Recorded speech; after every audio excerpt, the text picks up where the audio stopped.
Hansayam Krisanachkate, welcome to APTN National News. It's day one of the Assembly of First Nations annual summer meeting in Winnipeg today, and it's the first time the meeting has been held in this city in more than a decade. One of the major concerns is Canada's Bill C-5, which has seen a lot of opposition from First Nations in Ontario and resulted in very little consultation with Indigenous rights holders. APTN's Fraser Needham is there, and he joins us now to bring us an update. Thanks for joining us, Fraser, and welcome back to Winnipeg. Can you bring us up to speed on what is going on at this year's AFN Assembly this morning? Well, of course, day one is always sort of housekeeping things, so registration, things like that. It seems like they did make the right decision to delay the summer assembly, which is usually in July, to now, just because of the wildfires. There's a lot of people at registration, and it's a full house here, and so much so that Manitoba Premier continued to delay his speech, I think, because they got started late because of the heavy registration, so he won't be speaking now until 3 p.m. Fraser, can you also explain what are some of the key issues that will be discussed over the next few days? Well, as you mentioned in your intro, this Bill C-5, the One Economy Act, remains a thorn in the side of a lot of First Nations. The way it was pushed through without very little consultation, as AMC Grand Chief Kyra Wilson said in her address, the First Nations have different views on projects, but the one thing that they didn't like was the process of this and the way that it was done without very little consultation. I think some of the other things you can see is there's going to be a lot of talk about reintroducing some of the things that have been promised or were introduced by the previous Trudeau government in this fall's sitting and Parliament, which is the First Nations Clean Water Act, First Nations policing as an essential services. They want to see legislation on that. Jordan's principle, of course, is always an issue. And really this long-term reform on long-term child welfare, which has kind of stalled since last October when the Chiefs in the Assembly in Calgary voted that down. There's been very little movement, and I think there's even concern whether the original $47.8 billion that they had pledged is still an option. And of course also the First Nations infrastructure gap, which is massive at $350 billion. And let's not forget about this crazy wildfire season as well. National Chief Cindy Woodhouse-Neepanak gave her opening address this morning, Fraser. What was your takeaway from that? Well, I think she said the usual things from what I said, but I think that there's a lot of concern in Ottawa in particular and among First Nations, and rightfully so, that some of these long-term funding commitments and funding in general to First Nations issues is not going to be the same in the Carney government. It's supposed to be a lean budget. The economy is slowing, and of course the government has now committed to meeting its NATO commitments at 2% this year, which is going to be about $9 billion. So that's got to come from somewhere. So I think there's a lot of concern if the funding is going to be there for First Nations in general, as there has been in the past with the Trudeau government. And I'll just very quickly say also that Rebecca Alty, the Crown Indigenous Relations Minister, spoke very briefly just before I came on here. And again, it was a lot of talk about how the economy and the health economy comes first until things can be funded afterwards. It's a very different approach that they're taking. And again, she's only here for a short time, gone already. And of course, under the Trudeau government, you would see ministers, the IC minister, Northern Affairs minister, often that would be here. They're not, and it's a much more controlled sort of approach, I think, to First Nations issues. Fraser, we'll have to leave it there. Fraser Needham will have more from the AFN on tonight's newscast. Thank you, Fraser. The Winnipeg Police Service announced on Tuesday the appointment of its first external Indigenous Relations Officer. Sheila North, a former Grand Chief, journalist, and one-time candidate for National Chief, is stepping into the role. Winnipeg's police chief is calling the new position a step forward on the path towards reconciliation. Julia Ross has more. To help guide us further down the path of reconciliation, I am pleased to announce that Sheila North has been retained as an external Indigenous Relations Advisor. Sheila North is a Cree leader, activist, politician, journalist, author, and the first woman to serve as the Grand Chief of Manitoba Kiiwetinoong Okanagan from 2015 to 2018. Now, she is the first external Indigenous Relations Advisor for the Winnipeg Police Service. So I know that there is a lot of work to do to repair some of these relationships that have that have gone astray for many, many generations. But we also know that policing and the role of policing is very important. North says she will represent the community and bring ideas and calls to action to the table so Indigenous voices will be heard. She also hopes to ensure the WPS shows respect and dignity to Indigenous peoples and build on the work they have done so far. We have a Cree word for police, and that's Simaginas. So that tells me that we have very important roles as police. They have important roles as police officers to keep our cities and our communities and our families safe. And with that, I accepted the challenge to work with Winnipeg Police. Members of police and the board say that the police must not only protect, but also support communities in a way that supports lived experiences and culture.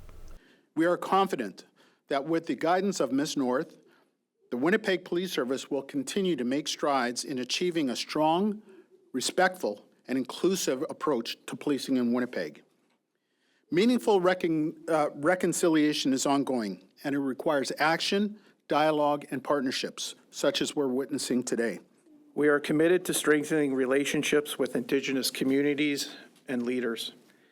It is my hope and intention that with the guidance of an external Indigenous advisor, we will ensure we get there so that all Indigenous people are heard, feel valued, and most importantly, are safe. North says she looks forward to working with the challenges that the police service brings and that she is here to let people know she is willing to work together with community, police, the province, and city to make lives safer. In days of old, sailors used to use the North Star as their guidance. We have our own North Star. Julia Ross, APTN National News, Winnipeg. Manitoba RCMP are in need of the public's help locating a man who has been charged for a death of a man in Winnipeg First Nation. RCMP is looking for 32-year-old Ferlin Bone, who has been charged with second-degree murder. Last Sunday on August 31st at around 6:15 p.m., Manitoba First Nation Police Service were called to Winnipeg for a shooting in the community. When police arrived, they located a 23-year-old man suffering from a gunshot wound at a home. He was taken to hospital in critical condition and was later pronounced deceased. Police say Bone left the home in a red SUV after the shooting. The vehicle was later located abandoned outside of the First Nation. The victim and the suspect were known to each other, and RCMP believes the victim was targeted. Anyone with information on where Ferlin Bone is, you are asked to call RCMP or Crime Stoppers. A group of citizens have received a cease and desist letters from Metis Nation, Saskatchewan. This follows a provincial Métis Council motion to issue letters against what they call ongoing acts of defamation and slander. APTN's Rachel May spoke with both sides. That includes some of the individuals who received the letters and the MNS. I say that processes and structures are put in place for a reason. If you are willing and ready to come and provide a healthy conversation that is positive and not so toxic, then yeah, everybody is welcome. Co-chair of the MNS Ethics Committee, Brennan Morasti, says online debates have shifted from discussion to toxic attacks on employees. On August 25th, the nation released a statement saying the Provincial Métis Council passed a motion to issue cease and desist letters to those making false, harmful, and derogatory posts targeting MNS staff. Morasti says he believes it was the right decision. And as a government, I stand by our decision and the support of our staff to protect and be safe and feel safe, because they continue to work around the clock. Online, many posts question why MNS is spending money on legal notices against its own citizens instead of investing in them. Morasti says this does not take away from the services and support the nation provides. We have budgets set aside for delivery of programs and services, and nothing has been halted or affected by this process. We continue to deliver the real results for our citizens across the board, and we will continue to do that while we deal with the legal matters at hand. Jennifer Leywitz, a Korean Métis social media creator and APTN political pundit, received a cease and desist letter. She says the letters create barriers for citizens who want to be meaningfully involved in their government and ask tough questions of leaders. And to create more barriers through the legal process is is hard. You know, a lot of Indigenous people do not have the extra funds or money or even desire to want to fight more systems and to hire legal when we're raising kids and we're trying to be entrepreneurs and we're trying to just survive. Métis lawyer Tyler Gervais also received a letter and says he has been banned from attending MNS government meetings. He says this is unfair to youth who want to become involved with the nation. That to tell us to sit at home and to not be able to experience the ideals of our government, but to watch live stream, and to tell my children that they can't participate and they can't come with me. Megan Nolan also received a letter. Nolan believes they are an attempt to silence concerned citizens. When asked what they would like to see happen, Nolan says it is time for a forensic audit and for leadership to take accountability. In my opinion, you need to have integrity. You need to have accountability. You need to be able to be transparent. You need to be able to get called names, and that's okay, and take it. You're a politician. And you need to be able to have relations with your community, with your people. Kathy Pruden-Nansel, a former MNS elected official, also received a cease and desist letter. She says the unrest amongst citizens isn't about one or two people being upset, but about leaders not listening to what is being said. They've ignored so many things, and they are not being transparent, and the citizens are the ones driving this. Not me as an individual, not Tyler, not Jen, not Megan as individuals. This is citizen-driven. APTN reached out to MNS with the comments made by those who received cease and desist letters. They declined further comment.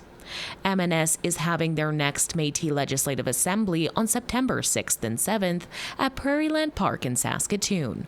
Rachel May, APTN National News, Saskatoon. We're always looking for your feedback or story ideas. Here's how you can continue the conversation with us. If you have a story you want to share, send us an email to news@aptn.ca.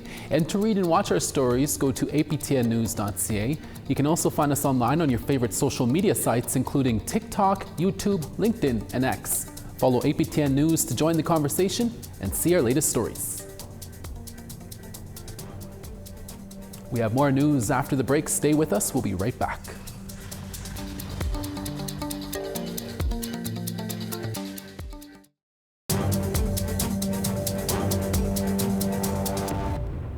Welcome back. A memorial service for the Norwegian hiker who went missing and was later found dead was held on Monday. Stephen Stoltelvik was a 29-year-old man from Norway who had set out on a hiking journey in Canada. He was expected to arrive in York Factory but never made it. His body was later found by a search crew near the area. His family arrived in Winnipeg last Friday. Northern and First Nation community members who had met Stoltelvik during his travels also attended the funeral. His younger sister said he had been searching for a deeper meaning in life. On the way, he met the people of Canada and fell in love for the ways of living here, together with the First Nation. The respect and love for the nature and the humbleness in how to deal with the greatness of Mother Earth must have been giving Stephen so much answers. A family spokesperson said Stoltelvik's body will be flown to Norway today. A service is also planned at the family's local church. Nunavik is the only region in the Canadian Arctic without its own post-secondary institutions for community members, but that is about to change. Stephanie Dusav tells us more. Kuujjuaq offers a breathtaking view. However, what's missing in this northern community is access to post-secondary education. That's about to change. A new student residence opened this week. C'est le jour et la nuit. Par rapport à ce qu'on pouvait faire avant et ce qu'on peut faire maintenant. Mamadou Diop is the director of adult education and vocational training for Katsivik, Ilisar Nilirinik.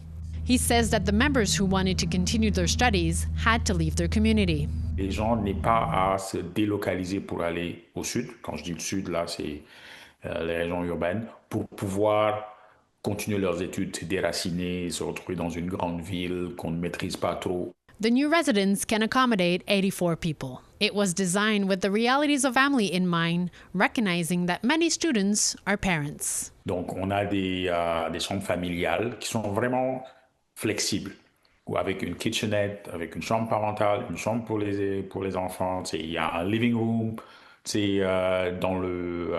dans les unités familiales. Since the residence's capacity is so large, the courses offered have increased. With this, construction of a new adult education and vocational training center is currently being planned. Les nouveautés, c'est le programme éducatrice de service de garde. Ça, c'est un nouveau programme. On va essayer aussi de partir le programme de coiffure. Ça, c'est 2 offres de cours qu'on va commencer. Kitivik Ilisar Nilirinik shared with us the comments of the president of Makivik, Pita Atami, who sees this grand opening like the beginning of something greater. We need proper facilities in order to attract people to come back to education. Since this is an adult facility that's going to focus on different traits that we need many people of, that we're lacking qualified people, and I'm hoping this will help us in realizing and getting more people into the different trades, whether it's plumbing, electrical, furnaces, carpentry. A new university program of education accessible to all students is groundbreaking in Nunavik. Plus la formation des maîtres à temps plein, ça c'est une offre de cours nouvelle, ça c'est nouveau, on l'a jamais fait. Donc c'est 3 cours nouveaux qu'on va offrir à cause de la capacité d'accueil qui a été augmentée substantiellement. The opening of this student residence is a game changer. It's one step closer to the ultimate goal. Getting an Arctic university, which we need very badly. One thing is certain, access to education in the Northern Territory is expanding, a right that is too often taken for granted. C'est des parents, les conditions de vie ne sont pas faciles, on apprend dans une deuxième langue. Oui, c'est vrai. Ça force le respect. Et je le vois à travers mes élèves quand ils le disent. Je suis le premier de ma famille qui a eu un diplôme. Stéphanie Desèvres, APTN National News, Montreal. Such an important story. We now want to tell you about this week's web poll question. Over on our website, we ask, will hiring Indigenous Relations Advisors improve trust between police and Indigenous peoples? Your answers are yes, no, or unsure. Go to aptnnews.ca for your say. The poll question will be on the right-hand side of the homepage. Condolences continue to pour in for the late actor Graham Greene. That story when we come back.